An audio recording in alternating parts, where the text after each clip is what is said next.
Assalamualaikum warahmatullahi wabarakatuh.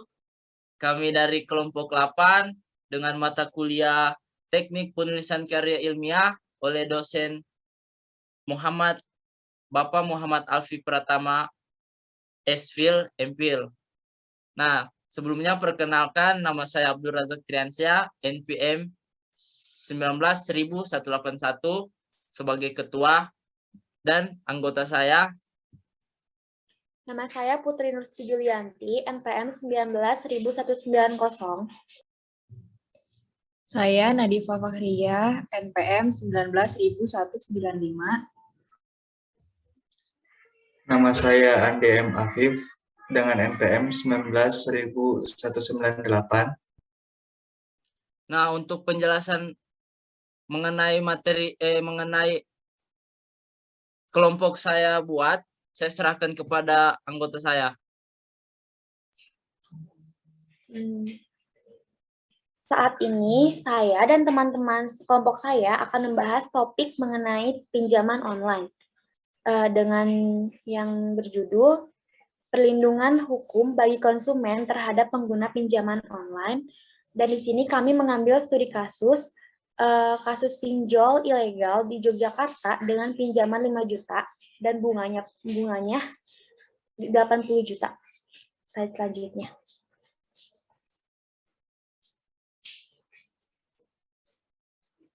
Apa yang akan kita bahas? Di sini, kelompok kami membahas tiga topik.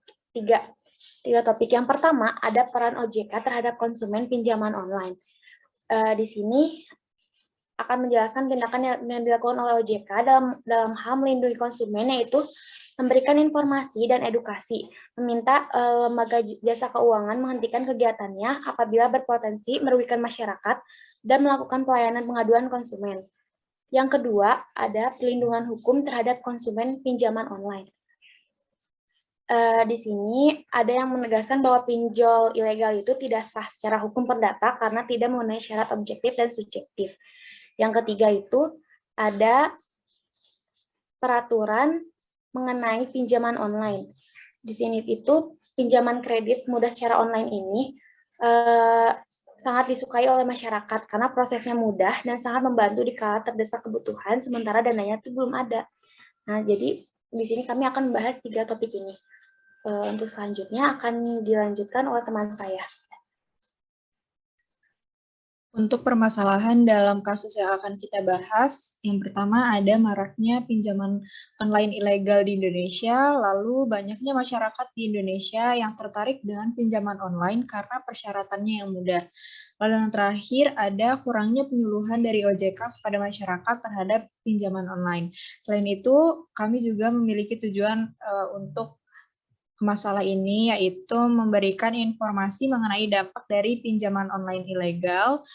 Lalu yang kedua ada agar masyarakat tidak dengan mudah memberikan data pribadi kepada akun pinjaman online. Dan yang terakhir untuk mengetahui bagaimana perlindungan hukum bagi konsumen pinjaman online. Selanjutnya akan dilanjutkan oleh teman saya.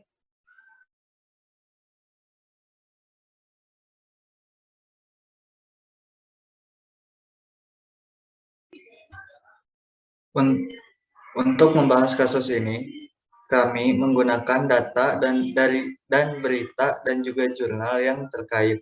Ada juga undang-undang yang terkait dengan kasus ini, yaitu Undang-Undang Nomor 11 Tahun 2008 tentang Informasi dan Transaksi Elektronik. Kedua, Undang-Undang Nomor 19 Tahun 2016 tentang perubahan atas Undang-Undang Nomor 11 Tahun 2008 tentang Informasi dan Transaksi Elektronik. Yang ketiga, Undang-Undang Nomor 21 Tahun 2011 tentang Otoritas Jasa Keuangan. Yang keempat, Undang-Undang Nomor 39 Tahun 1999 tentang Hak Asasi Manusia Republik Indonesia 1999. Yang kelima, Undang-Undang Republik Indonesia Nomor 8 Tahun 1999 tentang Perlindungan Konsumen.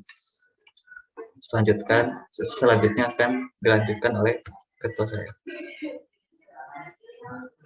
Nah, untuk slide selanjutnya itu, apakah kasus sudah banyak yang meneliti? dalam kasus pinjaman online yang sedang marak di Indonesia ini sudah banyak yang menganalisis kasus tersebut. Dan pelaku pinjaman online ilegal tersebut telah diperiksa dan dijadikan tersangka oleh pihak kepolisian. Selanjutnya.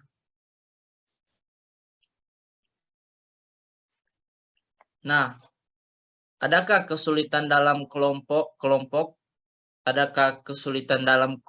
dalam pengumpulan data literatur?